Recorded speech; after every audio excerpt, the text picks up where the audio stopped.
and welcome to the Raw Review. We are the Dudley Boys of What Culture. I'm Adam Wilbourn, joined by Michael Hamflett and Michael Sidgwick here to review last night's episode of Monday Night Raw. But before we get into it, if you're a fan of this sort of thing, make sure you subscribe to What Culture Wrestling on Apple Podcasts, Spotify, Amazon Music, and YouTube. Where we do daily wrestling podcasts where we not only review Raw, but also SmackDown, the show formerly known as NXT 2.0. WWE Dynamite, WWE Collision, pay-per-views, premium live events. We have interviews, roundtable discussions, and a roundup of the week complete with a very good quiz, of course, on wrestle culture. As I said, they're joined by Hamflett and Sidgwick to review last night's Raw. Mixed emotions around the results on this show. Yeah, the Tuesday, when do the, after you've said YouTube, is my weekly sigh of relief that the Fed isn't quite dead just yet. Another good Raw. Some developments I'm really interested in, and obviously we're going to talk about it when we get there. Yes, a total disaster. Like, get well soon, Liv Morgan. Yeah. But as we go through this, I still think Liv Morgan, the performer, and all the creative that she was involved in could still be salvaged in the same way that, say, like a CM Punk was in the arm brace in 2024. Mm-hmm. If anything, it might benefit her. I know that sounds ridiculous. But wrestling's funny like that. But look at Austin 97. Yeah, like there are ways to benefit from an injury and then come back. I'm not saying Liv Morgan is Stone Cold Steve Austin pancakes waffles in 1997 just to get on top of that. That's probably worth it. Oh, hell yeah. What used to bother me so much, you know when... Hell yeah. Does that make Dirty Dom Deborah then, basically? Boom, not a factor. If you like. Dom, not a factor. Yeah, Dom, not a factor. What really used to piss me off, and I guess still does, because promoter's going to promote, wrestler's going to wrestle, is, you know, when like a negative of wrestlers maybe not understanding how the fans feel is like, for example, saying Randy Orton matches are entertaining. There's one way in which wrestlers not understanding how fans feel can be a negative. Here's how it can be a positive. Wrestlers are so insecure and are kept in this bubble of always feeling like they're valueless when they're not. They mean so much to us. They always think, oh, like, what if they forget me? We forget now.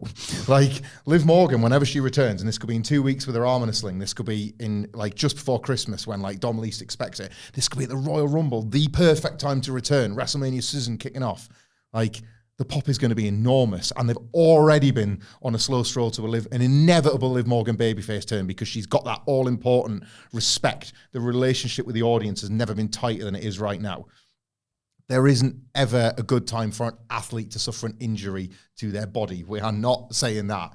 But wrestling is funny, and it is weird, and it permits certain little things to go the performer's way. Get well soon, but things might be all right once we know the time frame and once WWE figure out how they're going to use that to their benefit. Really sad to see happen when she's so in the zone. Yeah. But there can be positives. You reminded me there as you were talking about it. Do you remember when David Beckham did it? Sorry.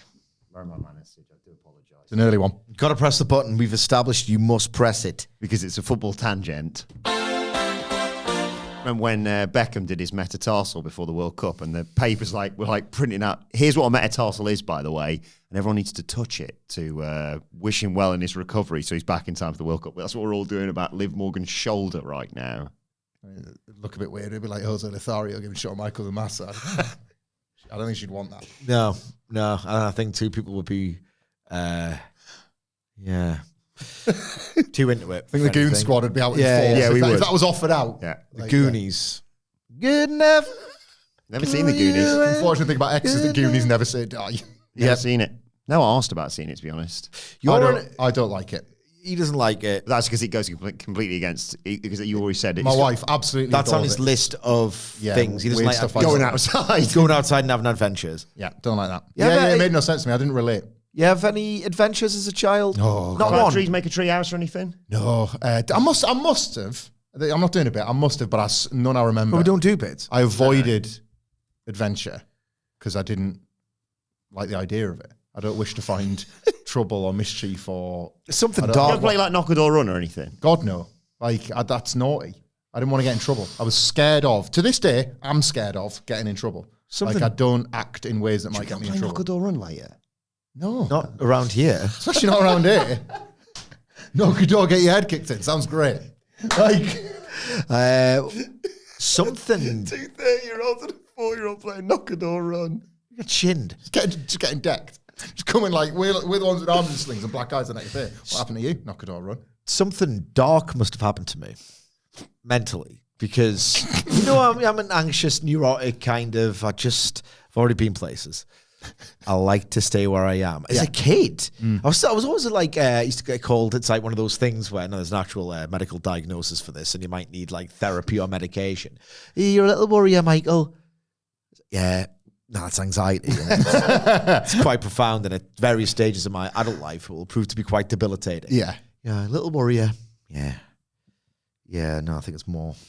But as a kid, I used to go on adventuring all the time. There was once, this is pre-mobile phone, and I wouldn't have been at the age where my parents would have allowed one had they existed. Like there was this Raji kid. Yeah, how do you say for our Americans are our only two countries as we've established. Yeah. For our American listeners. A little tearaway, a delinquent. like an older guy. Turns out he had a nice side and it's like, dead badass. Sounds, it's getting like, it's not that dark. But he was just like, he was friends with one of the older, like, lads in the friendship group. And it was just people who lived around, like, in the neighborhood, in the burbs.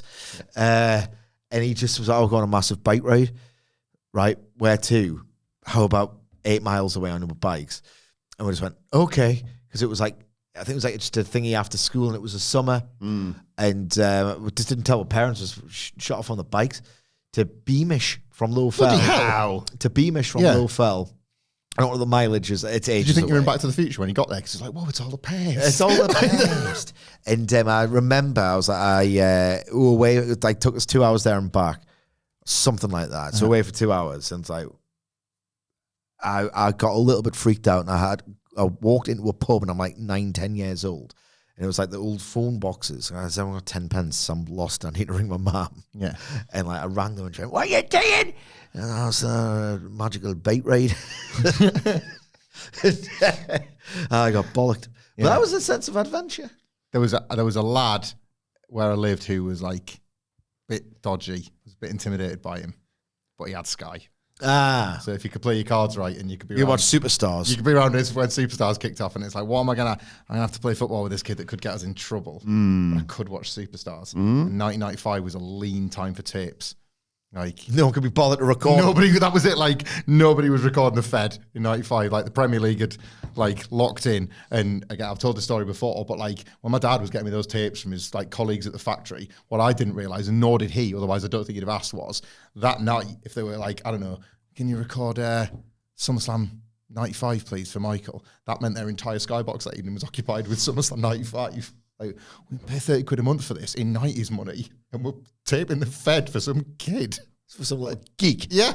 I should mention as well, we held a meeting before this podcast in which we said, I was the one to say it, we should probably put the slots in for an hour and a half. That's plenty. These 2 hour podcasts are a little bit much. But anyway, any more adventures for you, Wilbourn? No, you just reminded me there. I can't remember if this is a story I've heard from a friend or just like on a podcast or something about someone whose parents convinced themselves that when they were recording something on the telly, they couldn't talk because it would. So they'd go and like stand in the kitchen or whatever. All days of video players. Shh. I also remember my dad accidentally taping over like something he'd rented from Blockbuster. Like, I'm just like, and he's like, and I was like, what's the end of the world? Like, I don't think we're ever allowed to go back to Blockbuster now because halfway through, I don't know, heat or something is going to cut into the weather forecast from that day. Tell them it was you. Just get it back in the returns box. God, I love video shops. Told you I chinned my dad that time he didn't record Bad Blood for me. Chin my dad. I didn't chin him, but I don't know what, I had a really physical tantrum. Yeah, I got him from work, day of WrestleMania 2000. WrestleMania 2000. How had he done it? We'd got a new video player and it had Video Plus on it, which caused its own problems, where you just type in a code. Put a code, didn't you? And he's like, I've set it up for you, it's good to go. Dad, you've put the frigging video in the wrong way. How have you done this? What? He literally put it, because it was a new video player, and I think he's leave of senses. The video's gone in that way then. I had the top of the video player off at like 7 p.m. the night of WrestleMania 2000. Did it? Like, turns So out the Monday after school and you're like, you've thought of nothing else all day. I have no handyman ability whatsoever as an adult, but that day, because of WrestleMania 2000, I'd figured out how to take the top of a video player off, like deconstruct it, put it back together, tape goes in, whoo, everything's fine. Get home from school, Video Plus. Triple H has got the pedigree on. Because WrestleMania 2000 had gone over the 3-hour limit because they were allowed, as it turned out. And I didn't even get it. I had to wait for like the replay the next night with adverts. Awful. And I didn't get the WrestleMania post show, which infamously played host to Bob Holly, threatening to break Michael Cole's ass in half. He looked head. I could have had it all. Different times. Different times, different needs. A lot easier to watch Raw nowadays. Thank Sadly. God. On the Now, you know what? Didn't hate this at all. Yeah. Checks and championships. And because there's not much to say about the actual action, other than broadly enjoyed and was, I know we discussed it last week, bro, but this fatal 4-way formula, it works. Yeah. It works.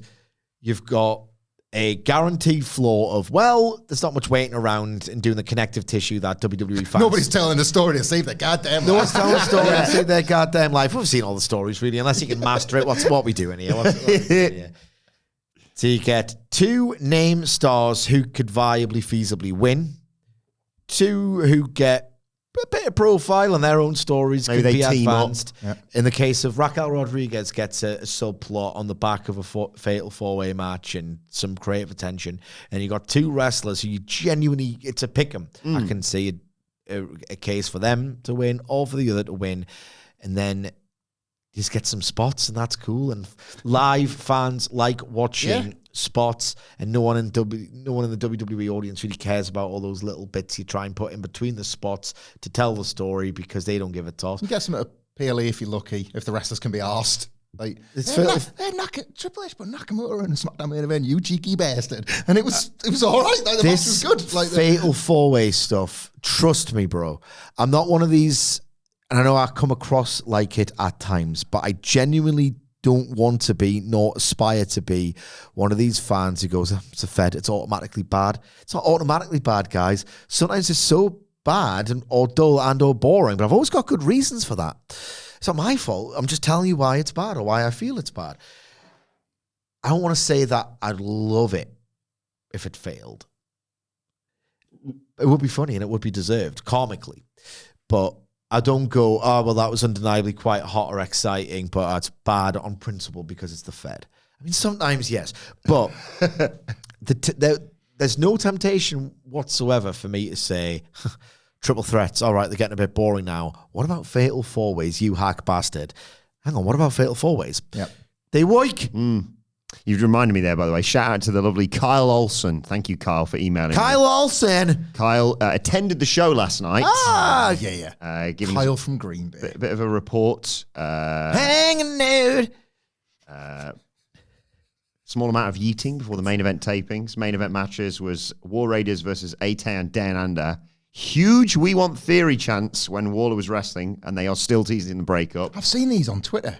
It's like there's a small like uprising attempt to be like, guys, Austin Theory's babyface turn is going to be generational. To sigh up. They'll show like clips, like phone clips of people in the crowd chanting his name, and it's like, is there just desperation for this split storyline to finally end that people are like, Here's the thing. begging for it? If any of this was real or as loud as some people, not Kyle, maintain, good news for Levesque.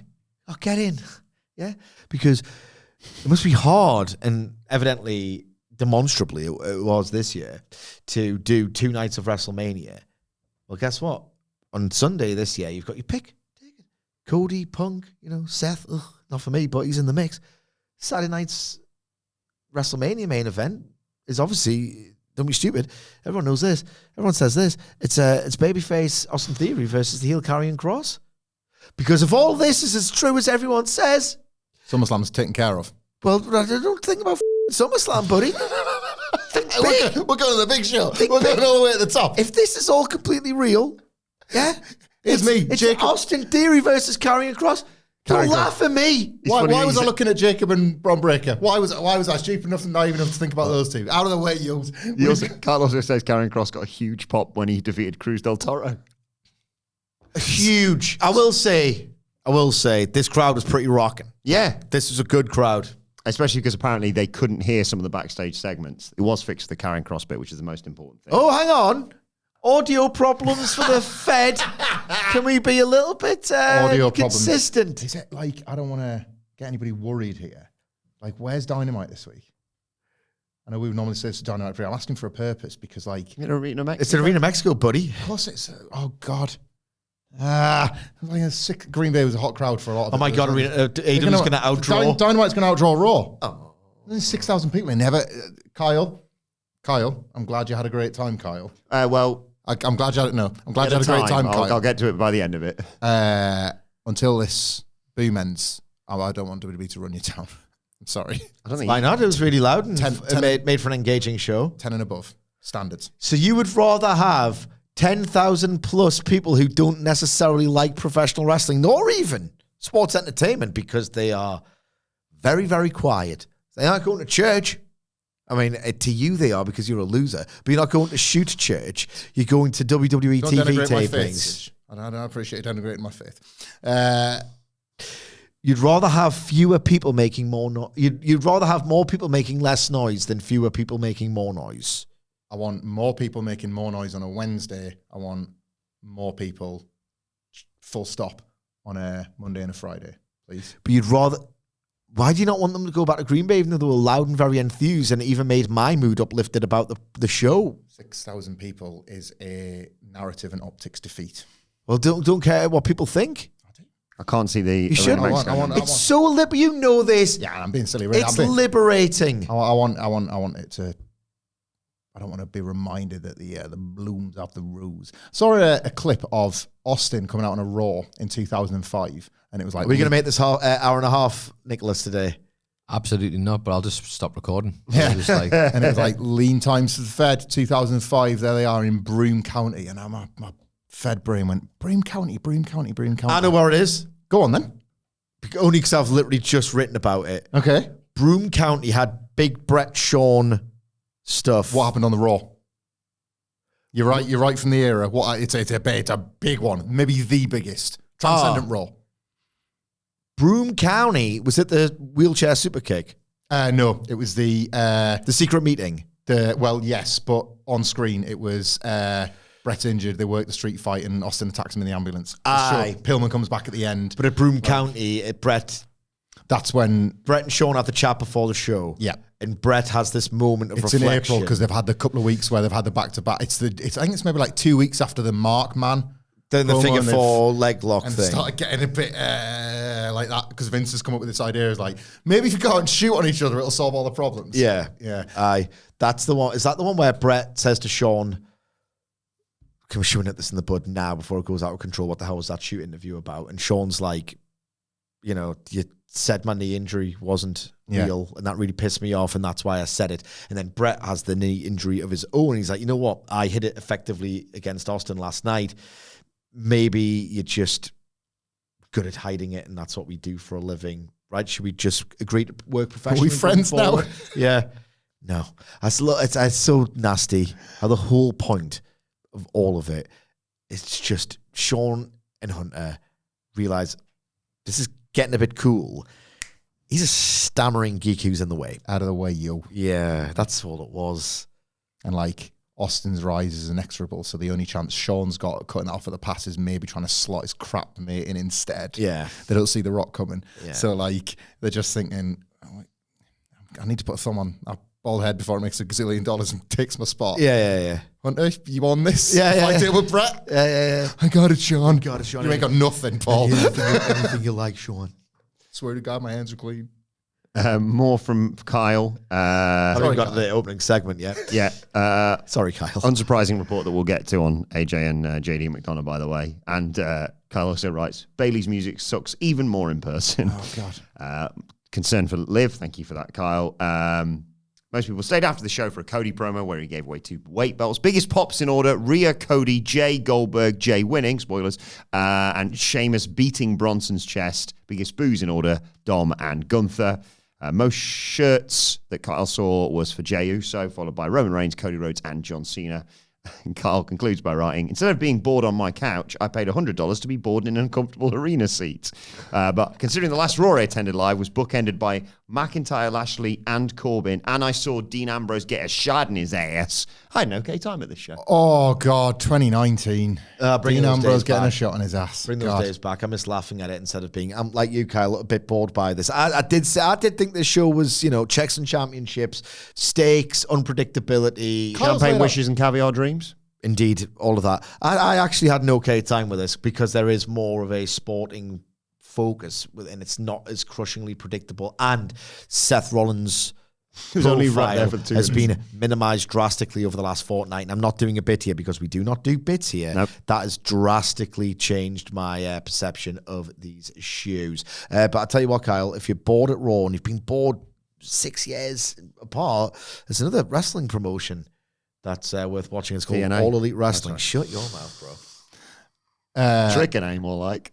What I like about Kyle's rundown there, and if you look at it, I like the bait and switch there. Well, he's got the show. He's Yeah. doing it. I was still boring. Yeah, sure was. the King of the Ring brackets as well, and from the way Kyle's laid that out, it's not yet a death of the babyface territory. WWE. No. Like it's this. I think this last little run on Raw specifically has been a reminder that the babyfaces at least are still where they need to be. Not enough strong heels, which probably explains why Liv Morgan's been received as well as she has done in the women's side. Because on the men's, I think you're lacking, and I'll actually agree with Sidge on this one. And when you're lining up Seth Rollins, his top guy, against like these 6 mega over top babyfaces, like it's, I don't know, it's a little. Turn bit, one of them heel. Here's an idea. CM Punk. It's a little bit like Click and Brett and Mabel. Like, the sides are a bit like uneven at the moment. A little bit. But let's get into this show with At last. the opening promo was Liv Morgan and Dominic Mysterio who come out together and hold up their belts. And Liv welcomes us to Monday Night Morgan. And she says, please make some noise for the most gorgeous man in WWE and the greatest intercontinental champion of all time, Dominic Mysterio. And I mean, folks, where's the lie? Thank you, my love. But tonight isn't about me. It's all about you. Dom hands it back to her whilst getting booed out of the building. And Morgan says Nikki Bella learned the hard way that this division's all about her. Liv Morgan, that is. Nikki's sitting her at home. Awkward looking back on where this show eventually goes, of course. But Morgan also mocked Io Sky's comment that Bella paved the way for them. She says, no one paved the way for me. I'm a 4-time tag team champion, the greatest women tag champion ever. I want the rematch that I never got for my world title. And before she can even really call her out, Io Sky interrupts. Crowd love her, obviously. Cloud. Yeah. She told Morgan to do everyone a favor and shut her mouth. She disrespected her. She disrespected Nikki. She was ready to fight her, but Morgan only wanted to do that for the title. Morgan accuses Sky of being scared and just says, just hand me the belt. Sky told Morgan she had to earn a shot. She couldn't just steal it the way she stole Dirty Dom. Ooh. And Dom said, whoa, wait, whoa, hang on a second. Just make this easy for Liv and give her what she wants, just like I do every single day. Sidge? Presumably, like many sexual acts of selflessness and skill. Got it. And again, they say just... Because you want to bust. Yeah. They suggest Sky hand over the belt, and she did. But then she drop-kicked Liv Morgan out of the ring, kicked Dom as well, and he bails outside with Liv. Easy to analyse later on after the match and where things might go for Liv Morgan. Just such an assured scene setter of a promo when you Liv Morgan. You've got about 15 scenes to set. Like, she's in it. She's Liv Morgan. I love watching wrestlers who are them. You like to watch her. They're not, to Sidge's point, reciting in the mirror. And a lot of, obviously, WWE promos, if you are setting the scene or it's exposition of the stuff that's come before it, whatever, it's really hard for that not to come across like mirror recitals played out to a live crowd. She'll be a massive miss for all the time she's off television. And here was like, it's like they were chucking one more storyline at her of the 6 she's already involved in on the week that she gets injured. It's a bit sadder in retrospect, but I have no doubt we'll get back to it. I will say this. She is an effective heel because that particular cadence and how long she takes to say certain things. She's allowed. Seth Rollins isn't. Starting to get very grating, but then I was like, I had an actual visceral reaction to a wrestling heel, so that's good. But no, I broadly agree with Hamflett here. She, like the whole Monday Night Morgan thing, it's just one of those easy, this is WWE's way of telling people that you are a star. You get the show opening promo, you do some wordplay on the name of the program, Monday Night Raw, to get your character name or catchphrase or whatever in. And it's very much, you are the top star because you get this slot. It's like WWE's got a lot of cheat codes in that respect. That is one of them. And she just came across as someone who's a big star, worth keeping track of, has a lot of directions. I know Hamflett gets erections over directions. That was his catchphrase yesterday. It's true. He says. Everyone says it. No, good stuff. And, you know, her in a sling, playing that scorned. She's really good at being like, everything pisses her off. Like, everything is like an affront to her great mega stardom, you know. And again, it's that weird thing of, and I always sort of circle back to it being a problem with the inherently flawed model of weekly, never-ending episodic TV. The longer you can possibly go, even if you're in agonizing pain, without having to wrestle in the ring, it really does a lot of people a lot of favors. So, are we going to start calling? We know we called you Declan yesterday because you are Mr. Rice in this office. Yes. Rice, baby. Indeed. What about Monday Night Michael? Yeah. Because I was trying to work out. I was like, I can only work. Michael Night Raw. Yeah, Both good. I can only work AEW because it'd be Wilbourn Night Dynamite or All Elite Wilbourn. You could be Friday Night Sidge Down. brilliant. Good.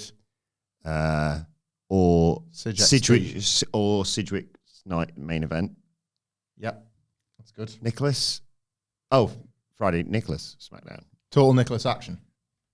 Nicholas XT. That's what you get on Wrestle Culture. Cassidian. Is this anything? This is Ramsage, baby. R.I.P. Roll time sex with you. Yeah. I never got much of it. Secura Genesige.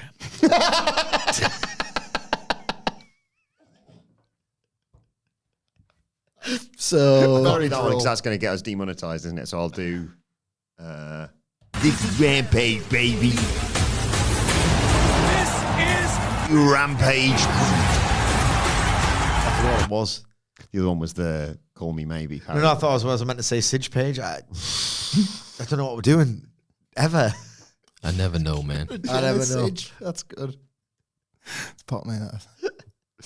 Right, let's get to our first match of the night. It was Queen of the Ring first round Fatal 4-Way. A returning Asuka. Great to see her back. Great reaction for her. Ivy Nile, Raquel Rodriguez, and of course, Stephanie Vaquer in action. Nice to hear Asuka coming out to a singles theme as well. Yeah, brought her old NXT theme back. The best thing you can do. That face paint looked awesome too. The best thing you can do with the Death Rebel theme is abandon it. Yeah. If only they'd learned that with Bayley later on in the night.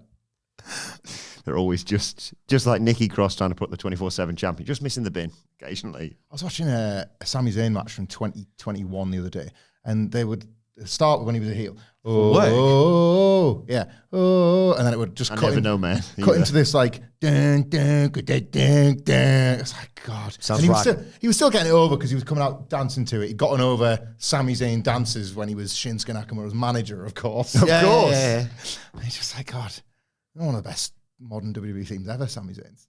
Triumph. Glory. And they were like, bad guy.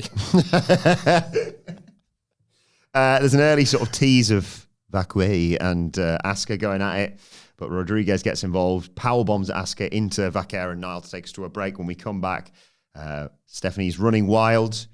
She hits the dragon screw, which is awesome, but she hits it on Asuka's good knee. Just be careful. Still really effective. Yeah, be nice to the wrestler.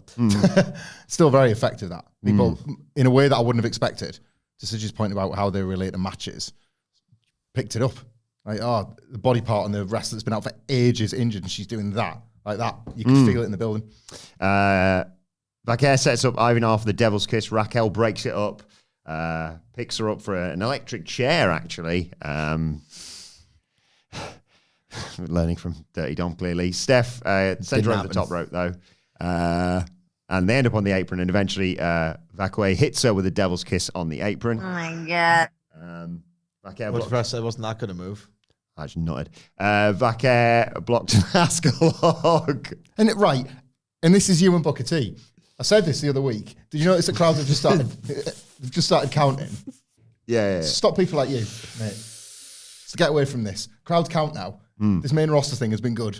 So WWE fans American WWE fans are better than him. They're trying so hard not to goon in those crowds, and then he just Try not to come challenge, impossible. comes to He loves that, doesn't he? Comes to the podcast and nuts. it. Anyway, what's that university one? Nothing, probably. Okay. Blocked an Asuka lock and Nile kicked her in the face. Hits Asuka with a German suplex for 2 as well. And that takes us to another break. When we come back, very impressively, Raquel has both Nile and Vaquer on her shoulders. Asuka comes off the top with a drop kick to knock everyone down. Kicks everyone as well. But as she attempts to pin Ivy Nile, Vaquer breaks that up. And Vaquer and Asuka go at it.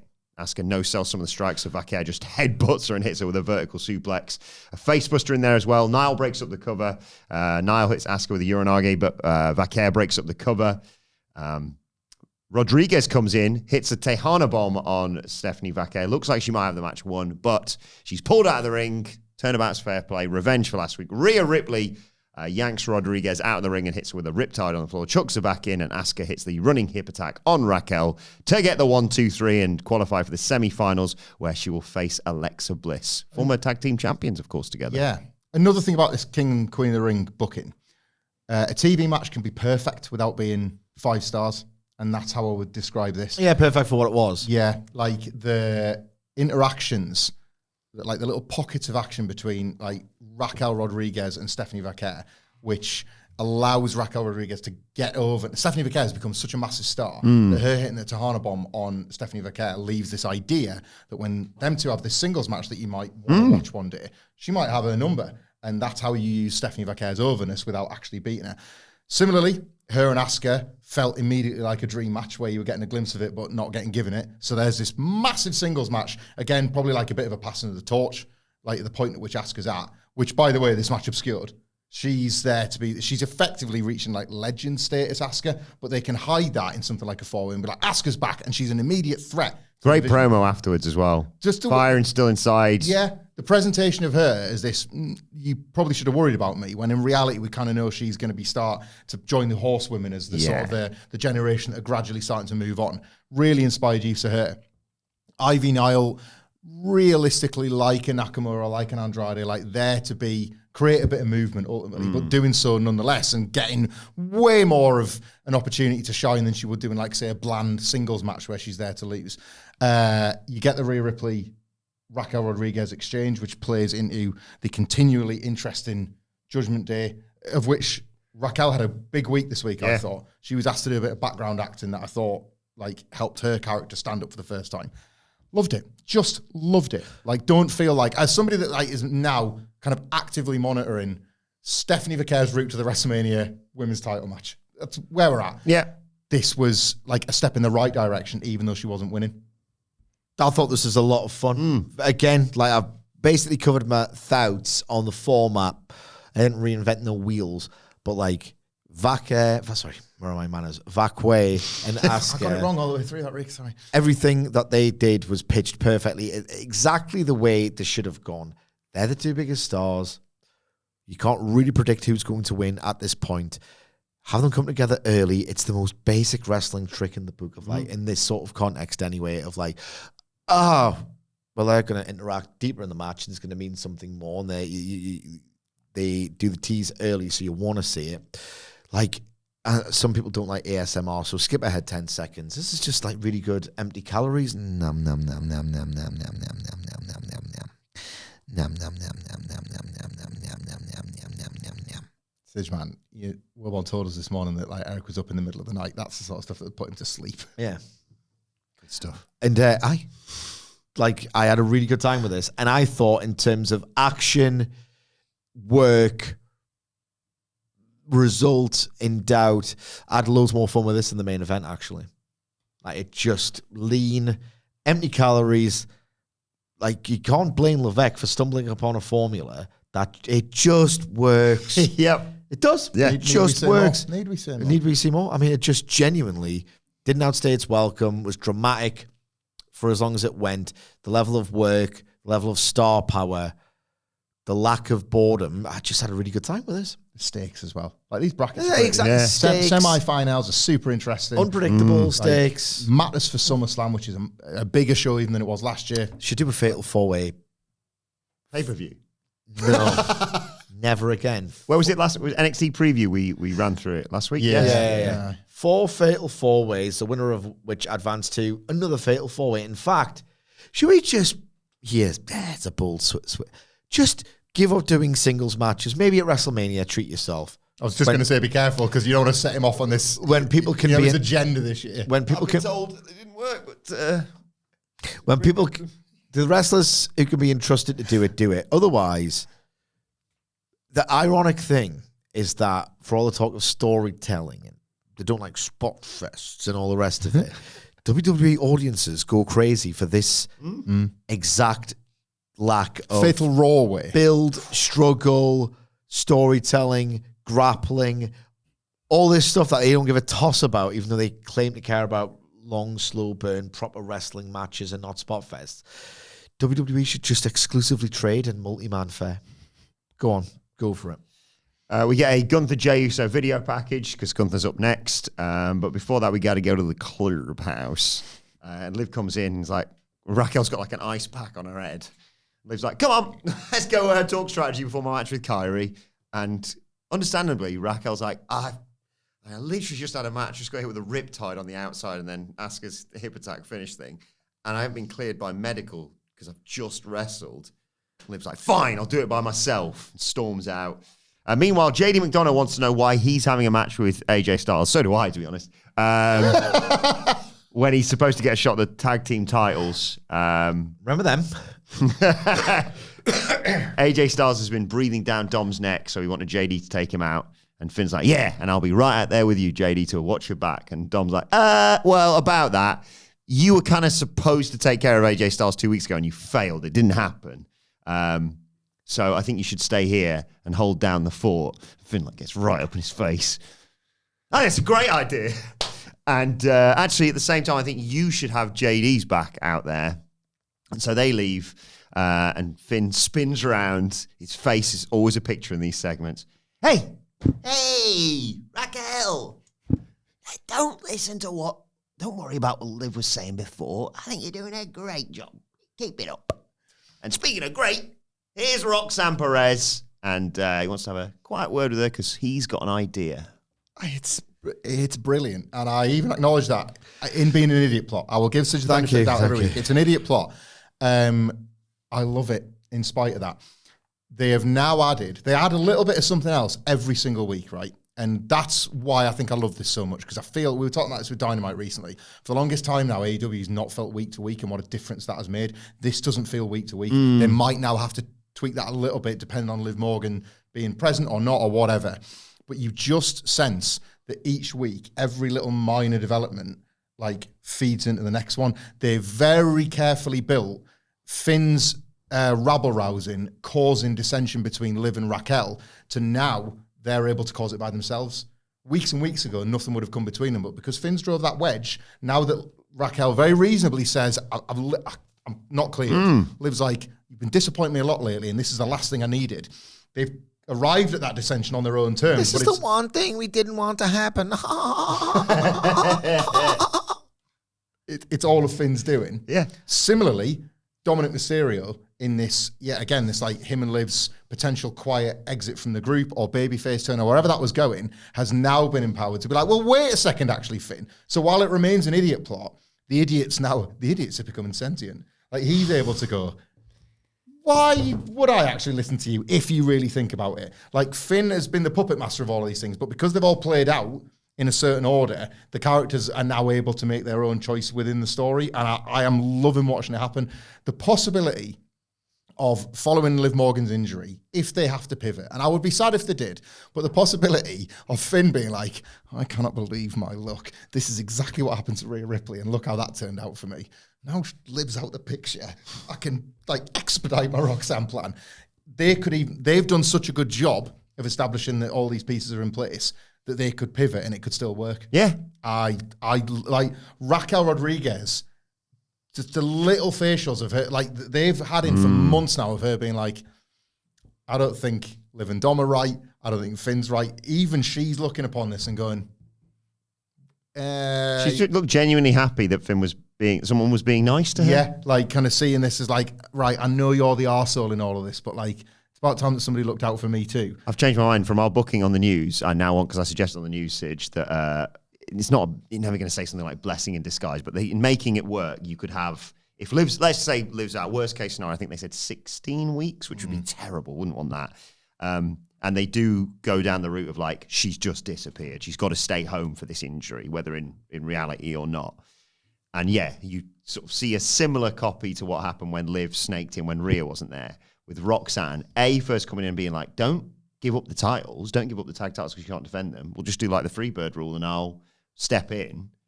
And I think they should defeat the Bella Twins at Evolution. We're better than ever. And Raquel goes from being I've got to tag with Roxanne, Liv's not going to be happy about this, to their celebration after each title defense is Roxanne jumping into Raquel's arms and them celebrating. And Roxanne obviously tries to crack on with chicken tendies to Dom again or whatever. You know, the double team moves where Raquel will throw Liv and things like that. She can just launch Roxanne even further. And at first it's it's almost like she doesn't care for her body, but it's our double teams are even more effective. Liv who? There's loads to do. Yeah. I don't give a f***. And I feel bad because you're having a nice time riffing there. I don't care about the Judgment Day. I'm so sick of them. I find them very lame. Who cares? I will say one thing, though. Negative. Why are we going back to Rhea Ripley versus Raquel Rodriguez after last year? I think your theory's right about this. I think they were hedging their bets with not getting Brie Bella in and Rhea being Nikki Bella's partner, but that might be up in the air now anyway. Yeah. Okay. But I sense that was why they put that in over these 2 weeks. Again. Compulsion. Catastrophic. Speaking of explosions, there was numerous ones. Said implosion. Yeah. Gunther's entrance as the new world champion. He comes out. Not quite Kevin Nash levels, but still, nothing is. Fireworks. No one else has to stop and turn. That's still going. Fireworks and Catherine wheels. It was that episode of The Office where they've got to spend that money before the budget day ticks over, and it was that was happening in Turner. We got $2 million left. We're probably gonna have to just give it to Hogan, aren't we? Or fireworks. Yeah. Ding. Well, we're gonna have to close our massively expensive pyro shop. WCW slim. But Gunther gets on the mic and says, "Look, I'm man enough to admit Jey Uso was the better man at WrestleMania." Oh, that's nice. He was a better man for one night because every single other night I'm untouchable. And I've heard all these rumors, all the chat about what's next for me. Everyone's chanting Goldberg, obviously, because they've all heard the reports that we have. No, not that guy, says Gunther. I cussed him out in front of his family and he's learned his lesson. I don't care about rumors, I care about reality. And the reality is Seth Rollins holds the Money in the Bank contract and I've got what he wants. So Seth, let me talk directly to you. A few weeks ago, you said to me, when I win your World Heavyweight Championship back, I'm a target. Well, since I'm a target, I want to make it very easy for you. I'm right here. Come on, don't waste any more time. And then you hear in the long distance, Goldberg's coming. He's got a Goldberg's Last Ride t-shirt, which, as we pointed out on the news, might mean not just one match. But the fans are very happy to see him. And he walks down to the ring and says, thanks. Don't be confused, Gunther. No, he said, don't be confused, Gunther. It's all good. Tonight's your night. We're here to celebrate you winning the World Heavyweight Championship. Congratulations. I've been there before. I understand how proud you must feel, so congratulations. I did just want to put a little note on tonight, though, because one more thing before I go. A few months ago, you started something with my family in Atlanta, and I'm going to make sure I end it in Atlanta on July 12th, Saturday night's main event. You're mine because you're next. Gunther's scared and leaves the ring, and Goldberg towers over him. And it's made official after the break. Yes, we are getting a title match for the World Heavyweight Championship. Goldberg versus Gunther on July 12th at Saturday night's main event. Super like mixed feelings on this, like, and as a result, no joy really. You got friggin' Goldberg walking out here like Terry Funk and Beyond the Mat, and he hasn't even said a word yet, and you're thinking, oh, you are broken down, this buddy. ain't gonna go well. And then, as you say, Streak like the creek. He's pretty goosed when he gets to the ring. What is he like? Blown out with his ass. He's like late 50s or something. That's fine. I'm Oh, not. It's time to play the game! Time to play the game! Ha ha ha! How old is Oldberg? Oldberg more like... I don't know this, Nicholas, so do you want to look this up or do you want me to look it up? Oh boy, can I? Yeah. He loves it. 57, I'll go with. Based on Nout. Late in the game, because he didn't care about the business. He entered late, took it for a ride. Got the hell out. Got the hell out. Thanks for coming. Piece of trash. 56. I was going to say 50 foul. Oh, there you go. Nice spread. So what we got? 57, 57. 56, 56. 50 foul. foul. 54 Zulane. Adam Wilbourn, count age much, you loser. Not 54. Michael Sidgwick. He's not 56, I'm sorry. Wow. Which means Michael Hamflett, he's also not 57, jerk off. He's 58 years old. Wow. So he's a nearly 60-year-old man. He's allowed to walk down the ring with a little bit of a limp and a hobble. He's a pensioner. Right? That's fine. Yeah, maybe he took the bus because it was free. Who knows? But the fact of the matter is, I don't really like just Goldberg rocking up and demanding a title shot because it reminds me of like the worst days. And I'm not suggesting that like Funniest days. for you, happiest Most times, cathartic days. happiest times. It reminds me of like it doesn't really fit. It doesn't really work. They'll make it work. It's Goldberg. He's having the last match. The family in Atlanta stuff is quite neat. The fans like it. The fans liked it. They responded to it. So I can't oppose it too much. But that's where I'm not jumping through hoops for it. It doesn't. And I know you don't like these words, Sidge. To Triple H's credit, this WWE world is far closer to the era of like rankings era AEW, where a guy just rocking up and getting a title shot feels a bit off. Doesn't really jive with like how the rest of the show. You got people having That's the off alarm. the off alarm. That's gone off. Like we're putting over King and Queen in the ring because loads of people are entering with the prospect of hopefully getting a title shot at SummerSlam. CM Punk will enter Royal Rumbles and will talk a WrestleMania match into existence in a desperate, he'll be a hypocrite to get a title shot. He is. Goldberg just walks up and says, I'll have that thing. It doesn't fit. It doesn't work. Not really. And we all have to go, 58-year-old, that's right. Like, I will get more into this. I didn't really care for this. What do you think? I get the protestations and I understand that. I'm not really bothered by it. Like it's a side quest for. I mean, if he wins the title, it's a whole different conversation to have. Because I saw some people online saying, "Oh, they're gonna put the title on him because it's gonna dominate that conversation that weekend." Blah blah blah blah blah. Seth going to cash in, and is that why Gunther mentioned him? Was that like a bit I of wouldn't a do tease it. of what's to I come? think- I will say Levesque he crosses his T's and dots his I's, doesn't he? He likes to, he gets it all right.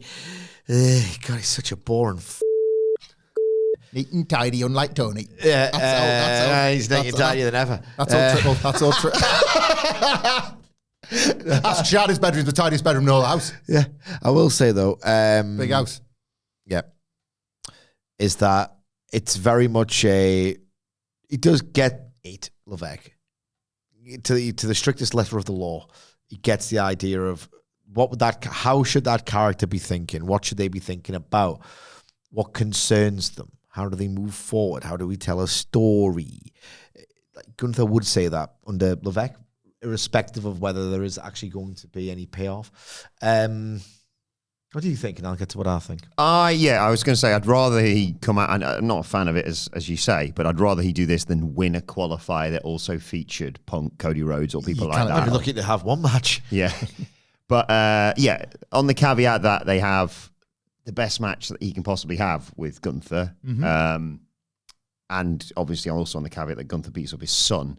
I quite like it. I did like the line about like, you started this in Atlanta and I'm going to finish it. I did like that aspect to it. And I'd rather that than, as you alluded to yesterday, him coming out and doing long sort of soliloquies and talking about, disrespecting the legends in the back by not shaking the goddamn hands like Drew goddamn McIntyre. It's fine. It's going to be a minor blip on the well, maybe not. I was going to say the long reign of Gunther. By my booking, he loses it by SummerSlam, and that's when Seth cashes in. He loses it to Sami Zayn, immediately gets cashed in on by Seth Rollins. Not merely because he is the best bell-to-bell men's wrestler in the Fed, but Gunther is a character, and with his record, poses the most interesting scenario out of literally anything they could do with Goldberg, because even if it's just the finisher spam match, I think he should no-sell a chop. Yeah, no-sell a chop.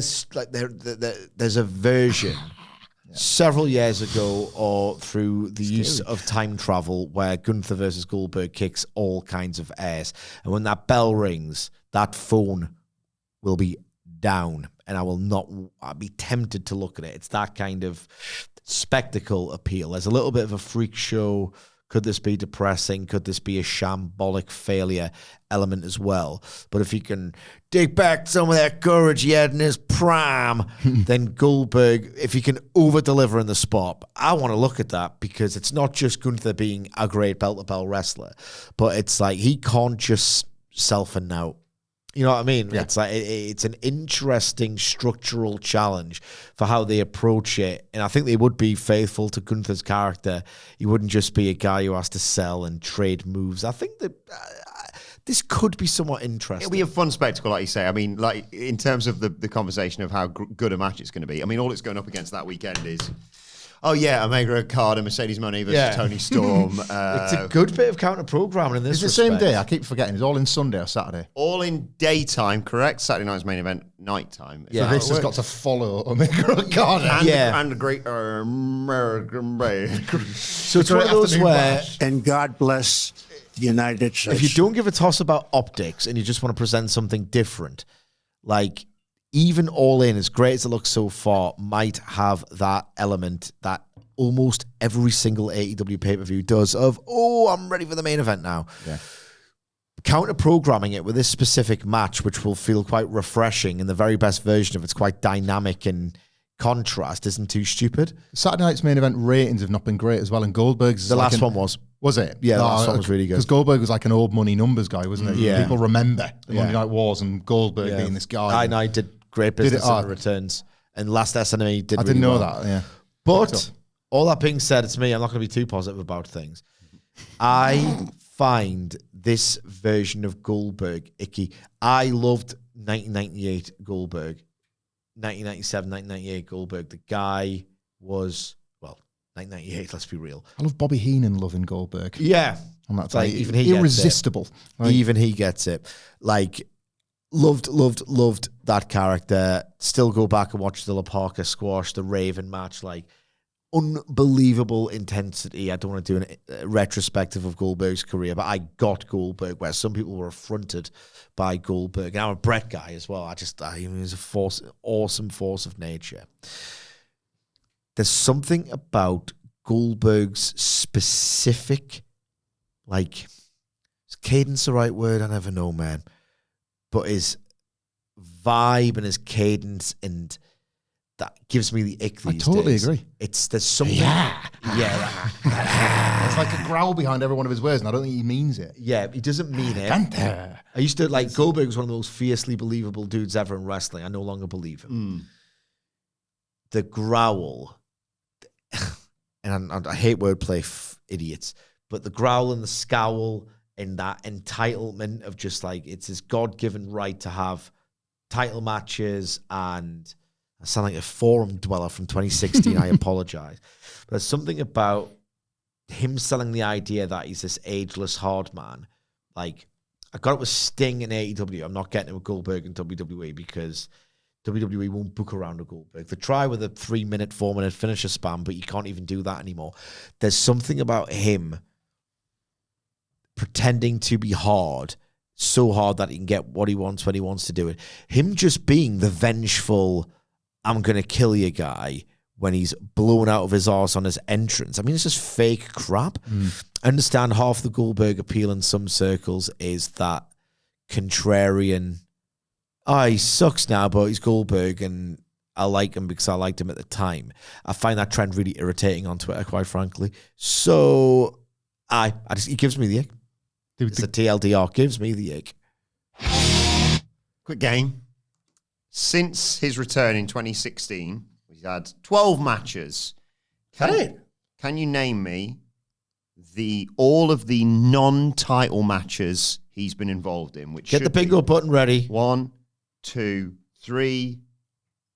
Hang on. 1, 2, 3, 4, 5 matches. So he's had 7 matches for titles, Universal, WWE.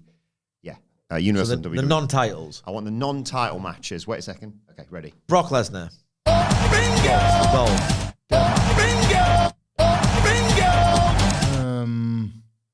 2 left.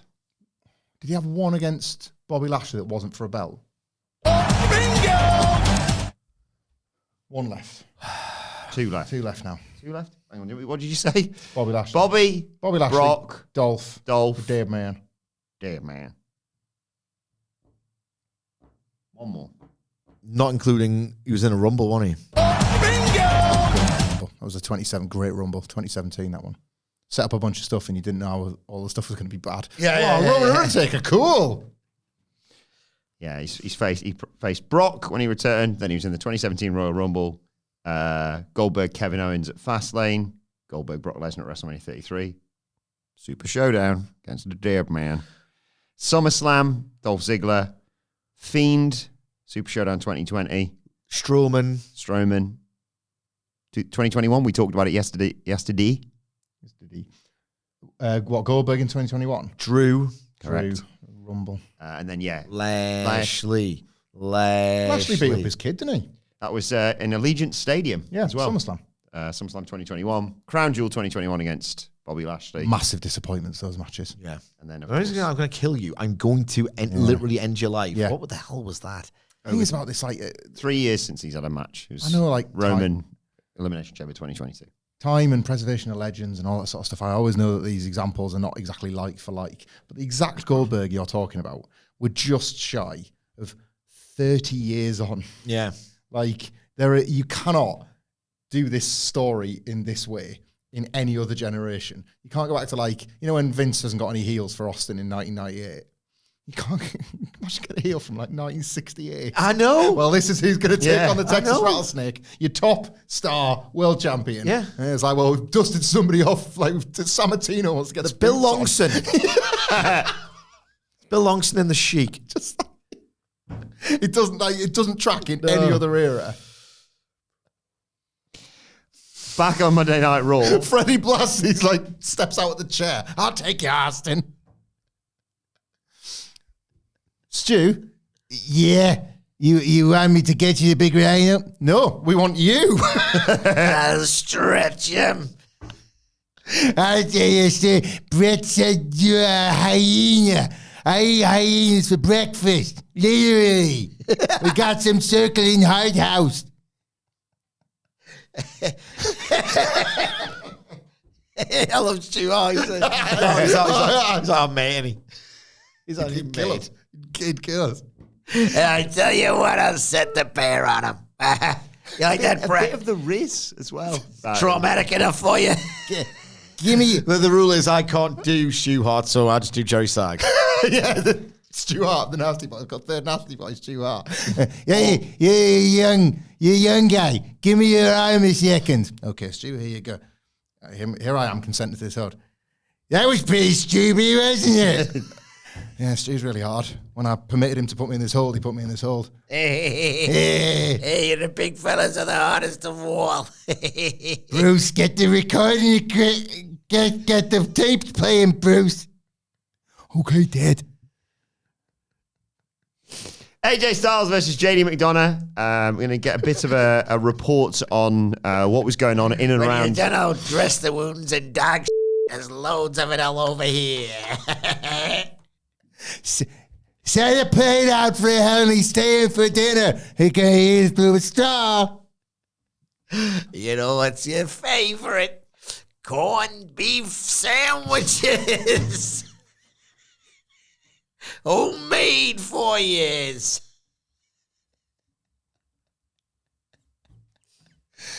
Anyway, AJ Styles versus JD McDonagh. it's your favorite. Oh, God. Not a lot to say about this match.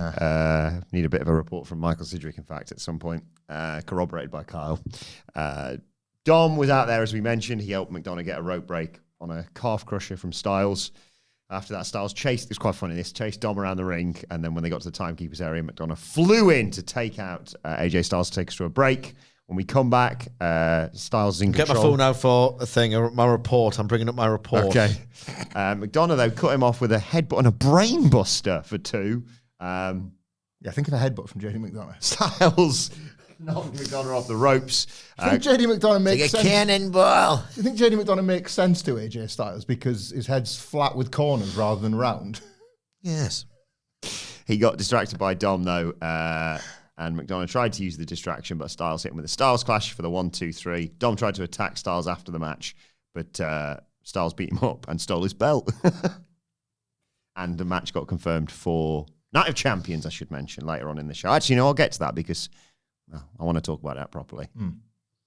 Yeah. Anything you want to say about this? Not really. No, me neither. Kind of drab and belt theft is a bit lame and yeah. Always is. Always is. Sidge, you want to give us a quick report on conditions in, was it Green Bay? Yeah. Yes, unfortunately, if you're thinking, is Green Bay, Wisconsin, the special correspondent, is it a 100% hygienic city? Not even close, because according to my report, I don't know why I've got Dutch. Yeah, I don't telecast a friend. Yes, we'll split the bill as well, double Dutch. Don't assist anything. Who knows? I never know. Split the bill. That's what Gunther's going to do at Goldberg. Bad news when it might have, sort of informed something you could hear on the telecast last night. Rising rat problem in Green Bay, an absolute what a nightmare for Fisk Park neighbors. Fisk Park is one of the hotspots for rat reports in the city.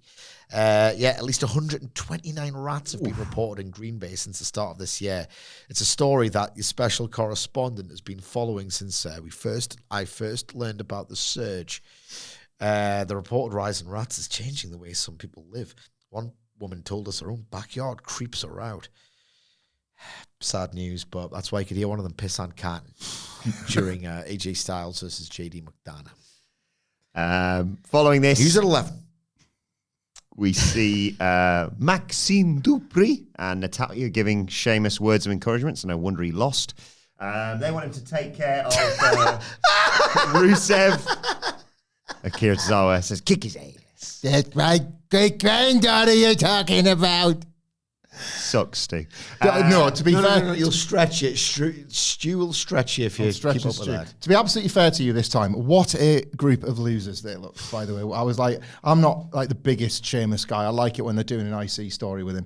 I don't even really care about his Rusev thing, but like there they are backstage. It was just like when we were talking about the hangs that the legends would have with like the recurring stars, Sheamus effectively falls into that bracket at this point. Yeah, I'm just hanging out backstage, having normal drinks with my normal crew. My normal crew of Tozawa, Natty. Tozawa, Natty, It's what we do. Greg the Hammer Valentine. Hey, Layla, come and sit down with us. We're talking strategy. Tony Atlas is here as well.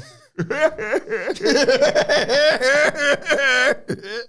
did a half-real laugh there. Bayley comes out. Ding dong Green Bay, she says. Fans love her, obviously. She's happy to be back too. She says she reveled in every opportunity she had to Hang on, perform. sorry. I know, step on your dick there. Is Stu gone now? Yeah.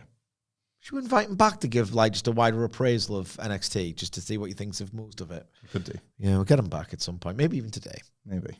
Oh, don't worry. I've got some thoughts for the NXT preview as well. Bayley reveled in every opportunity she had to perform for these fans. What she was born for. She put her heart and soul into it every single night. And she was 2 months ago stripped and robbed of a WrestleMania match and an opportunity to go after the tag titles. This division is near and dear to her heart, obviously. Second best tag champions probably in WWE history. Didn't just You ever get tired? Not me. It's not me, mate. Not for him, he likes it.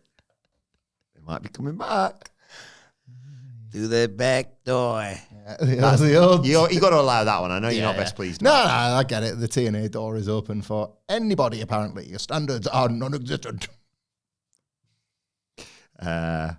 She doesn't just do it at WrestleMania, though. She does it any night. Nights like this one. If Becky Lynch thought she broke her by costing her Accidental WrestleMania. heel line, even in stinking Yeah. I'll turn up here in this tool. Healed her, made her stronger.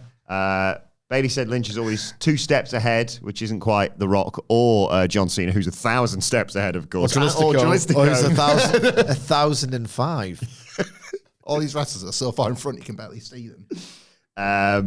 Bayley planned on climbing the ladder and taking everything from Becky Lynch. Becky Lynch enters, nice touch this, wearing Chicago Bears gear, who are a rival team of the Packers. They're our rivals. Is there any Super Bowl lore in this or something as well? Is it not that this year's? I don't know. But the Packers in Bears. Chicago? Yeah. It's not. I think I'm gonna Google this. I'm fairly certain that was the God rest his beautiful soul. It was the Steve Mongo McMichael Super Bowl win. You know, he's got a ring. Ah, right. I'm fairly certain. That's good knowledge. I'm fairly certain he played for the Bears. Yeah. And they kicked the Packers' ass, but I don't know. I'll check that. Becky references this. You and me were the same. We're never meant to be at the top of this mountain, but you accept being second fiddle. Much like the Packers. Go on.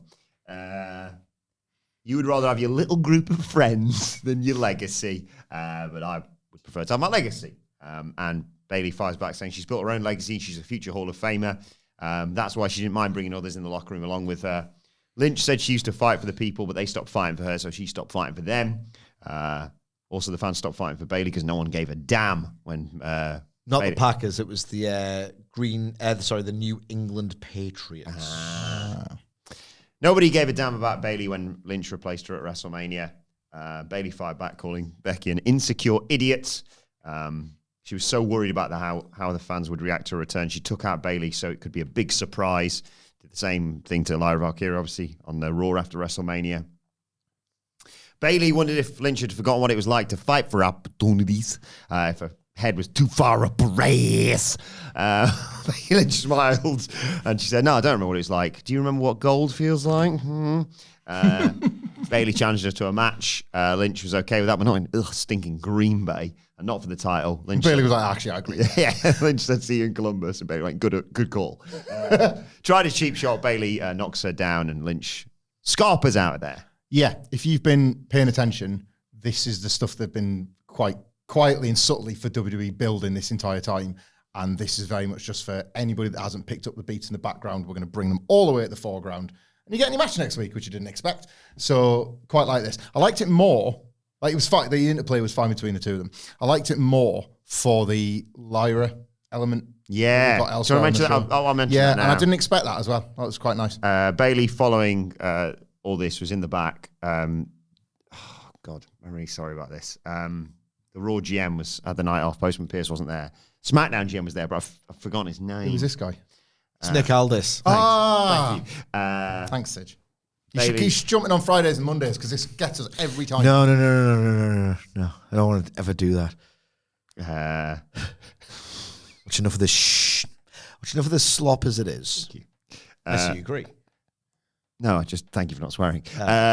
Postman Pierce was doing a Michael Hamflett going on holiday. Yeah, probably. Got him good. It's a good job we don't do bits because I hate that bit.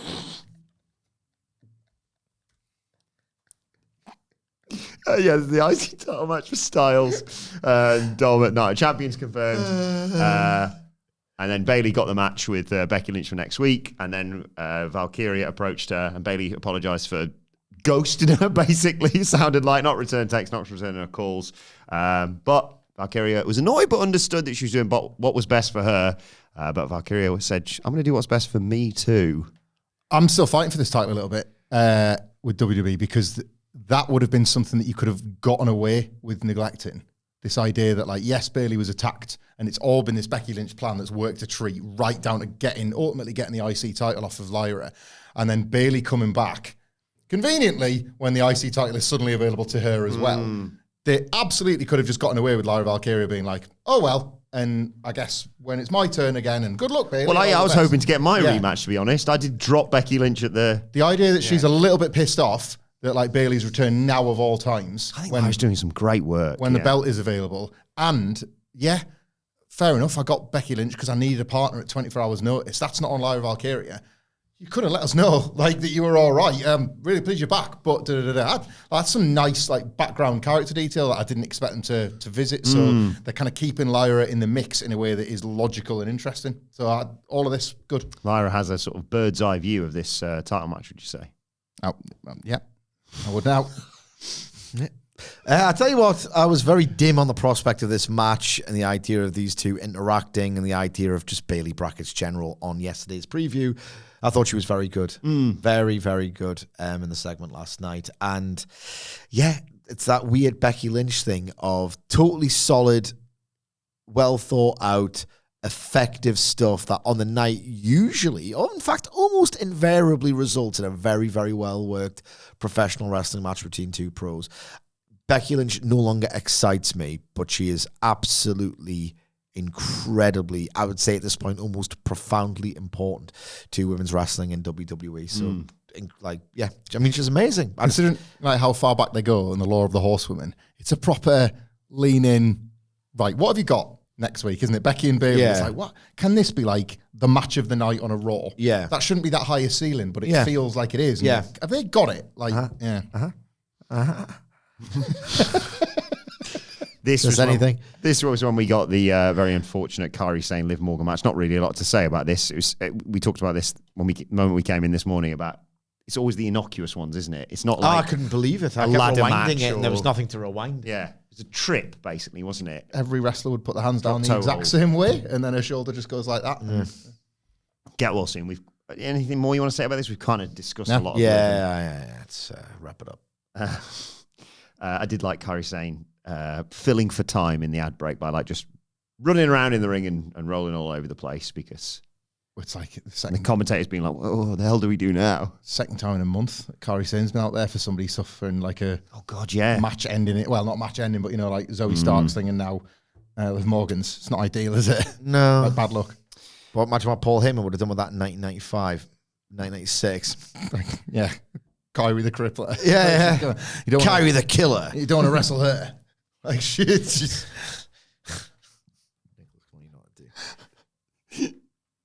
You're in trouble. You are in trouble when you get in there with Kairi the killer.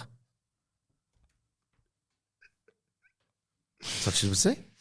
There's a Cena Punk video package, and they certainly referenced the hypocrite line a fair few times in there. It was the scene that everybody's talking about when Liv Morgan got in trouble on hardcore TV. You're going to want to be there when Kairi Sane returns to the ECW arena, but you're not going to be the one in the ring with her. And you will be praying the Lord for that. The crazy woman from Japan returns to Philadelphia on the corner of Swanson and Rittner. Sir. Because this ain't ballet, but this is the dance. This, I don't know. You're better at aiming than me. You got good impressions. Who pisses me off? Just trying to remember who we were comparing Paul Heyman to yesterday, but never mind. already forgotten. I'll tell you afterwards. Kathy Kelly has a backstage interview with Backstage interview with Shami Zayn. Conducted in Sean Connery. Aleister Black, who was you? Sammy has His talked. name's Black. Malachi / Alistair Black. Shami's talked too much about the World Heavyweight Championship. 007. And that's 7 more pins that I took in AEW, huh? That's just a little humour. Have you seen them do that? You see they do that with some footballers, like when they sign for a new club. If they don't score or assist in the first 7 games, they do the 007 gimmick. What? Have you seen that? They do that sometimes. If it's like someone signs for a big club, like I think Jadon Sancho maybe or someone like that. If they don't score or assist in their first 7 games, football Twitter goes mental. 007. I like that. No goals, no assists, 7 games. So I like that. You're James Bond now. What? Okay. He's talked much about different things, and it's the World Heavyweight Championship, I think. How much it means to him, and now the opportunity right there in front of him. But this one feels a little bit different. Compared to the previous champs, he's going to have the world challenge in the past. I don't even know. I literally don't even know who's doing this promo. It's Shami Zayn. Oh, Obviously. thanks for clarifying. Karrion Krossh is there. Yes. Oh, he says, this is so disturbing. It feels different. There's nothing different about this, Shami. You know you're insane. I know, I've been person. watching it for 6 months. Haven't I? Do something. Do something, goddammit. You ever seen that video on Twitter of like the blocks going into the holes, and then the block looks like it's about to go into a hole and fill it, but it goes into half. It's very hard to... Anyway, this is better left for Twitter, trust me. It's the, you know what it is? It's the bouncing ball DVD screensaver that never quite hits the corner. That's Liv booking. You're waiting for Karrion Krossh to hit the corner flush. Oh, it's a side again. We keep bouncing around the wall. Yep, that's Liv booking for No you. flush corner. That's in the office, isn't it? Where they all like love it. When And he thinks he's got this great idea. Yeah! And they all just walk out and he's like, well, guess I've enlightened them. You know what an insane person does? They do the exact same thing every day, expecting a different result. Let me explain. Let me explain to you what's going to happen. Do the thing. Let me explain to you what's going to happen. You're going to go to Friday Night SmackDown. You're going to compete against one of the most diabolical people this business has ever seen. A guy who knows how to win. The Viper, Randy Orton. And then you're going to lose. He's going to go on and become a 15-time world champion, and you're going to stay at 0. Sami calls Krossh a coward for hiding in the shadows and talking in riddles. Oh, you sure might be summoned.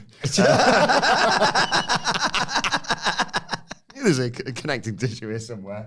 Krossh refuses to go out there because he can't back up his talk. He doesn't.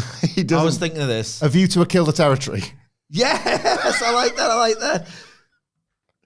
Instead of GoldenEye, how about we had up eye that no one cares about?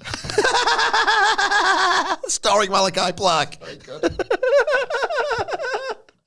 Jesus Christ. Remember all that? Yeah. Maybe he doesn't have the courage to go out there and fall on his face. Octopush me.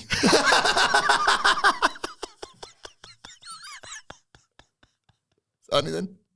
Works on 2 levels because Yeah. he wants to be pushed 8 times. To be fair, Quantum of Solace sounds like, I don't know what the hell that It's means. new, it's stable. It's like, You can't use House I of Black. understand it perfectly.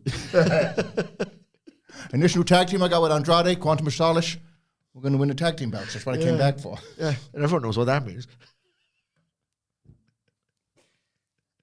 Sammy's talked a big game and lost, but he Doctor No. Sounds like Tony with my ideas.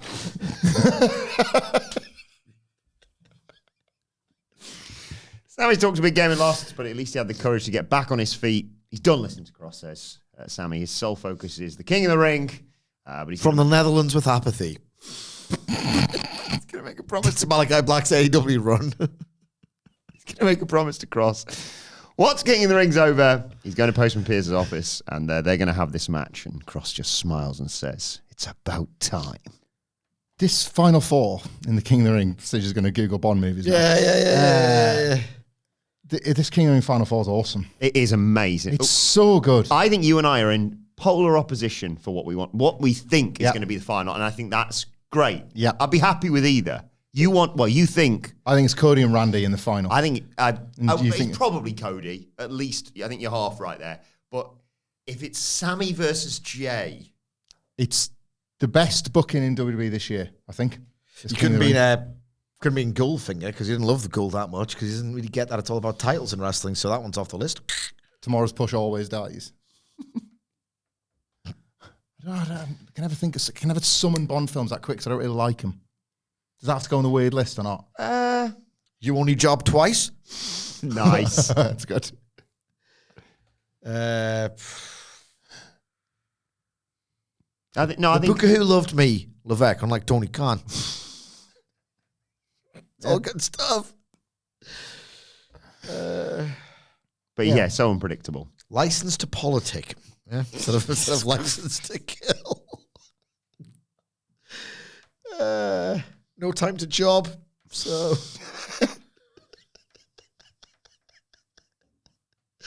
So next week on Raw, it's Jade Cargill versus Roxanne Perez. Oh my God. And Cody Rhodes, versus Versus whoever wins the whoever main wins the main event. event. Sorry. That's brilliant. For a split second, they put the graphic up and I went, Cody's fighting 4 people. Well, you still win. Is Becky Bayley for the title next week? I think so. I'll double check. I think I saw a graphic and it didn't have the belt in it. So I think it's a singles match. I thought the whole point is, Yeah. Bayley wins next week or shenanigans. Aye, and it gets them to appear. Oh, no. It is for the Job title. another day. Yeah, no, it is. So, It is for the IC title. I'm completely wrong. I apologise. Oh, bloody hell. Job another day, brackets, when I go back to the Fed. That's when the day will come. Job another day, that day being Friday instead of Wednesday. Anything more you want to say about Karrion Krossh and Shami Zayn?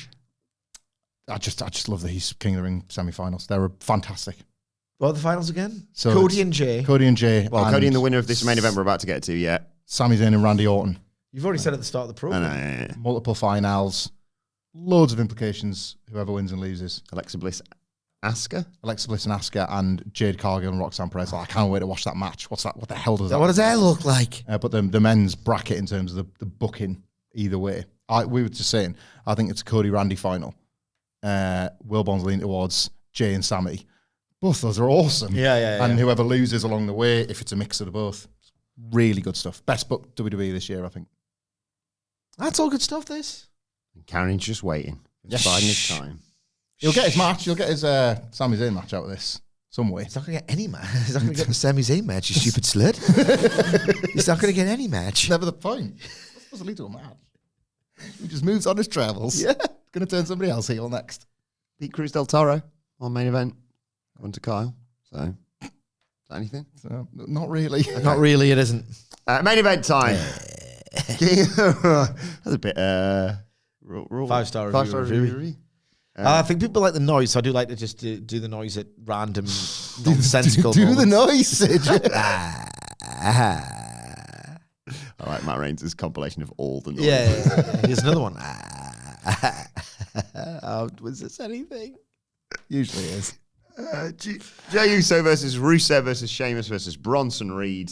They go to a break early after Jey hits Rusev with a suicide dive. When we come back, he's got his ribs taped, I should mention. He's handing out super kicks. Rusev doesn't go down and then just takes his head off with a clothesline. Reed sends Sheamus over the barricade, celebrates, but then Sheamus reappears and does the 10 or 20 or whatever it is, beats the Bodhrán. Jey super kicks Sheamus and goes for the running hip attack on Reed, but Rusev just lays him out again. I think this was on the outside. Rusev and Sheamus finally go at it together in the ring. Exchange big moves, but Reed squishes them in the corner and hits a great world's strongest slam on Jey to take us to another break. When we come back, it's Jey and Sheamus. Sheamus hits a backbreaker. Sheamus gets big Bronson Reed up on his shoulders. White noise, but Rusev breaks up the cover and then slams Sheamus onto Bronson Reed. Jey nails some super kicks again, but Rusev blocks it and puts him in the accolade. You think, oh God, he's going to pass out for 2 weeks in a row. But Sheamus flies in with a knee strike. Reed breaks up the cover with a senton. Reed hits a tsunami on Sheamus, but Jey just dives in at the last second to break up the cover. Jey then spears Reed. He's got the match won, but who should appear? But of course, Braun Breaker shoves Jey off the top rope. Sami Zayn flies in, post Breaker, goes for the haluva kick, and Breaker just grabbed him by the throat. Looked amazing. Love that. Yeah. Love that. He threw Sami over the announce table. Penta flies in and takes out Breaker with a dive. Did he? Splat City jokes. I mean, what the hell was Breaker doing there? It's right out of your NXT catching class, that one, wasn't it? Like, what? Nah. A lot of elbows flying around. I don't believe I will. What are they doing? What are you doing? Like having to do his best PCO. He's- Away I go. Like that. He's trying to like do the thing. He's like, oh, bloody back. Good chaos, it was. They had a Yeah. real proper energy. It's hard for wrestling to fake it sometimes. This felt actual chaos, and I like that. But we just have to. I love Bron Breakker and almost everything he does. You got to put your body in the way of Penner, mate. Yeah. Could have killed a guy out there. Could have crippled the guy.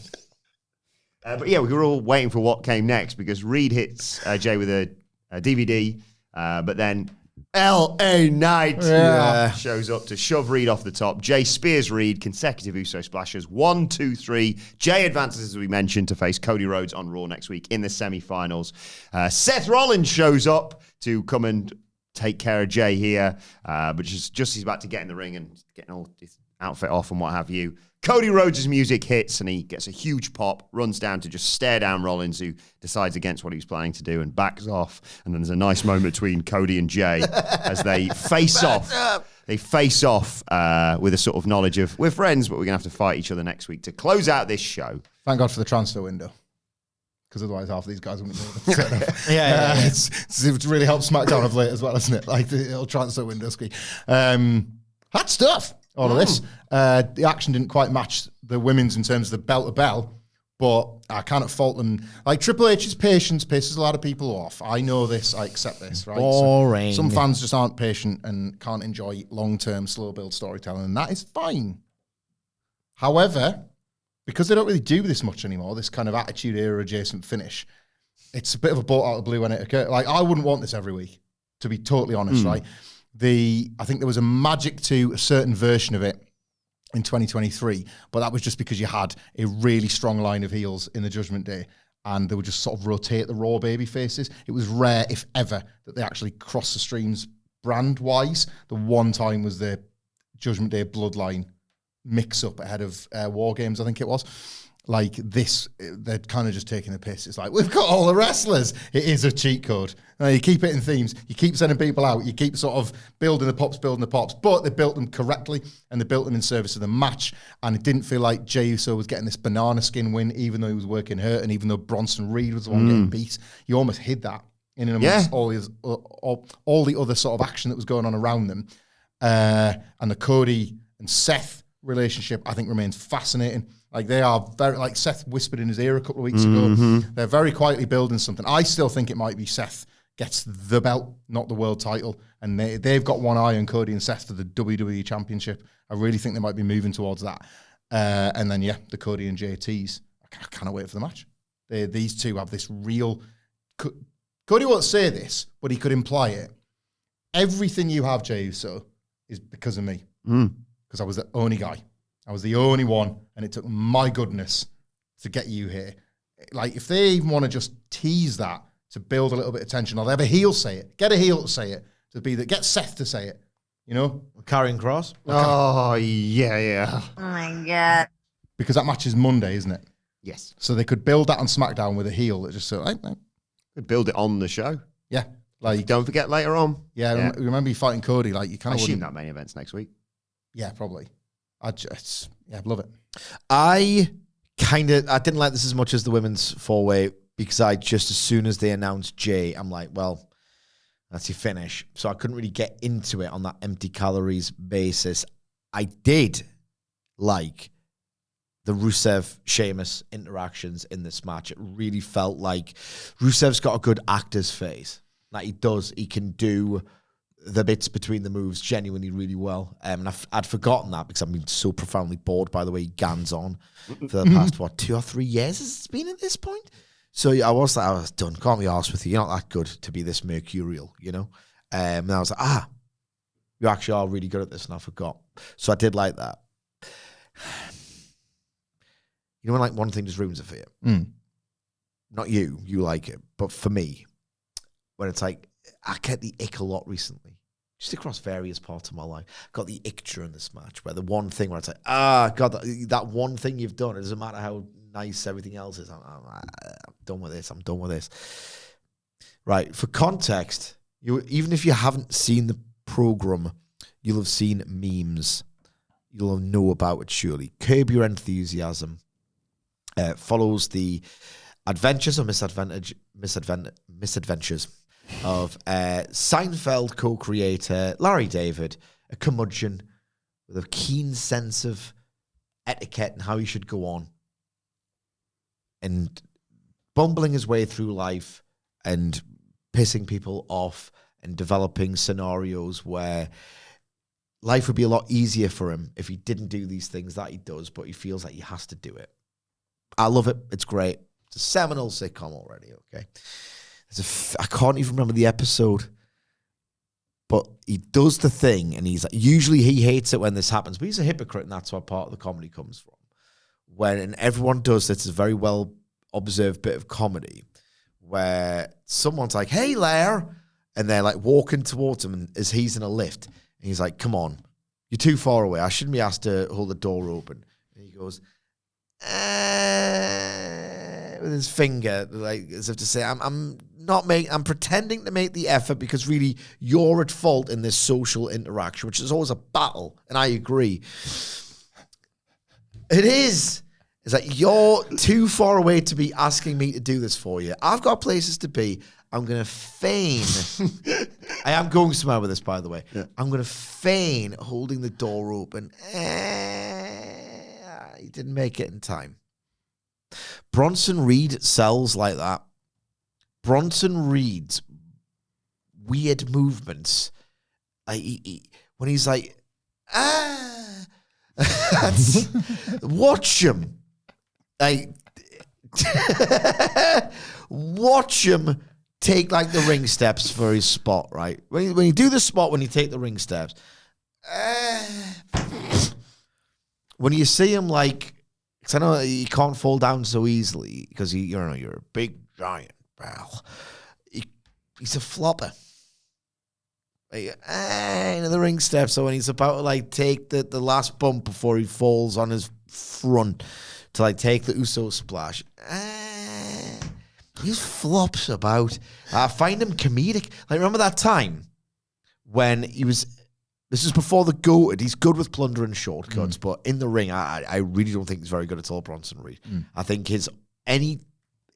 never before, since like even the worst John Laurinaitis muscle men, someone's aura as someone who could ostensibly be hard or tough in the ring evaporates when he actually has to do anything. And yes, he's got like a good finish, and he's better than the 2000s set of idiots. But my God, remember when Strowman was running around the ring and does it like, choo, and like, knocks people over. Remember when Bronson Reed went, yes. It's one of those deals where once you see it, you can't unsee it. He's a flopper. Watch him the next time he's in that ring and he'll go, you know what I mean? I have to go and watch that Curb episode again now. It's great. Yeah. Anyway, what a show. And what a show Raw was. Let us know your thoughts on it in the comment section below or on X. From the curb house to the clear house. Very nice. Yeah. At What Culture WWE. Watch there. You can follow all four of us. You can follow Michael Hamflett at Michael Hamflett. Follow Michael Sidgwick at M. Sidgwick. You can follow our producer Adam Nicholas at It's Adam Nicholas. And you can follow me at Adam Wilbourn. Follow us all at What Culture WWE. As I said, make sure you subscribe to What Culture Wrestling, wherever you get your podcasts from. For daily wrestling podcasts, we'll be back later on today to preview NXT. But for now, this has been the Raw review. My thanks to Hamflett, Sidgwick. Thank you for joining us, and we will see you soon.